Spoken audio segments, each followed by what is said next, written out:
Hi, I'm Jim Purcell. I publish the Courier in Middletown. Today is July the 23rd, and we're here with Art Gallagher. He is the owner and operator of Monmouth Musings at www.moremonmouthmusings.blogspot.com. And certainly there's been a little controversy lately where it regards some of the positions that Art has taken where it involves race. First off, Art, thank you so much for joining us today. You're welcome, Jim. Thanks for having the conversation. If it's okay, I'd like to ask you a couple of questions. Sure. First of all, I'd like to correct what you said in your opening. I haven't taken a position. I've started a conversation. Oh, I stand corrected. All right. First, there was a controversial blog post on Monmouth Musings on July 17th in response to the Jesse Jackson hot mic Obama remark. In the post, you made use of the N-word as a means of beginning a public discussion about race. Could you please explain that a little more? Sure. Let me put it in context of the overall human relations in terms of ethnic, racial, and overall diversity. The Mayor Pringle story, where he insulted in his newsletter Staten Island women, Italians by using the word Guido, and blonde women, broke the day before the Jesse Jackson story, whereby he said he wanted to cut off Barack Obama's nuts and refer to him as the N-word.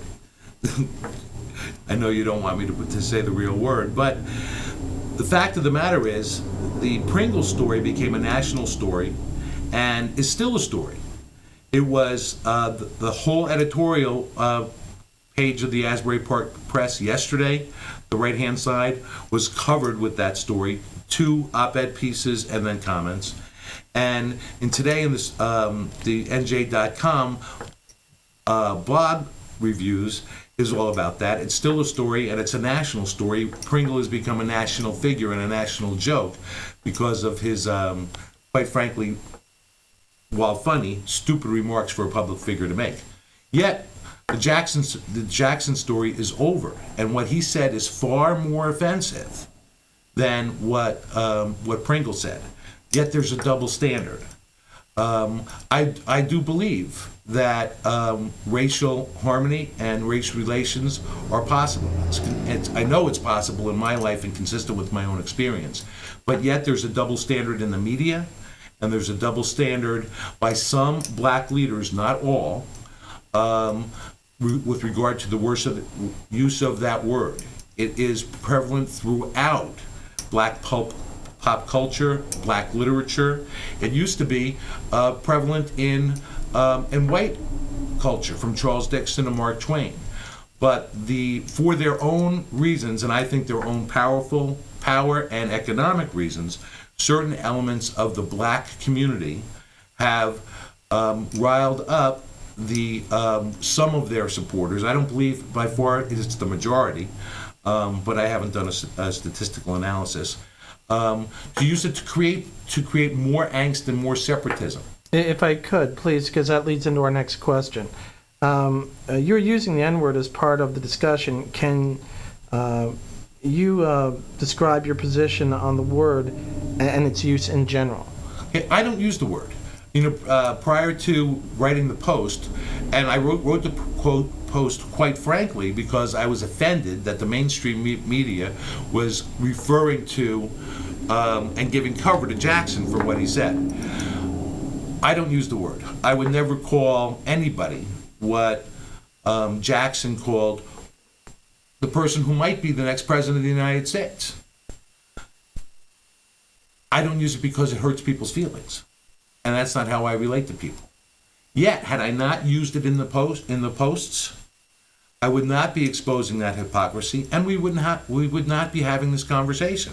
Nobody else is having the conversation nationwide. They're still talking about Pringle with regard to human relationships. Jackson's got to pass, and this conversation has to be had in order for us as people, individuals and races, to relate to each other. If I hadn't written a controversial post, we wouldn't be having the conversation. Another blogger said I should have written it in a scholarly way and quoted a PhD. If I had done that, the conversation would be over and it would have made no difference. Well, if I could, that sort of leads us into, you have quite the following here in Monmouth and around the state of New Jersey. You're a very well-regarded blogger, and certainly you're, as I said before, I believe you're still rated #1 This week. in the state this week. What have some of your supporters and some of your critics said? It's interesting, and this is a topic that people are really, really afraid of, both black and white, I think. It's kind of like the third rail of our culture at the point. Somewhere along the line in growing up, particularly with regard to race, I didn't develop the fear gene, and I'm fine with telling the truth and expressing my feelings and going places where other people are afraid to go. People have just been afraid to talk about it. On the blog itself, the Pringle posts have 3 times as many comments as the 3 race posts, well, actually 4 race posts now that I've had. People are afraid to talk about it publicly, but they've been talking about it privately.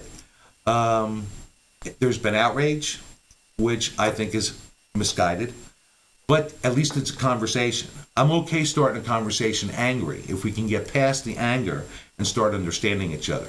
I really don't understand what the word means, N-word means, in a hip hop song, or as a term of endearment to among black people in a family or friendships. I don't know what they think I mean if I were to say it. I guarantee it's not what, if I were to say it, it doesn't mean what they think it means. Now, that leads us actually into our fourth and last question. Where do you believe this discussion is going? Why is it a good public discussion right now? Okay. The most predictable place for it to go is to just go away, because people don't want to talk about it. It's an uncomfortable subject. I hope the fact that a week later we're still talking about it opens up a dialogue between individuals, whether it be privately, and leaders publicly, so that we can start to understand each other. We may very well have the first black president of the United States come January of next year. Or, we might have race riots if he loses, or God forbid something happens to him between now and then or later. That would be unfortunate, extremely unfortunate. If he should win or lose based on his merits, not based on his race. What I hope happens is that we can become more of a human community rather than a separate community, whereby we can embrace, celebrate, and God forbid, make fun of, in an endearing way, our differences, rather than to have all this hate. But if it takes being angry to start the conversation and keep it going, I'm willing to take the heat. Well, thank you very much for being with us. You're welcome.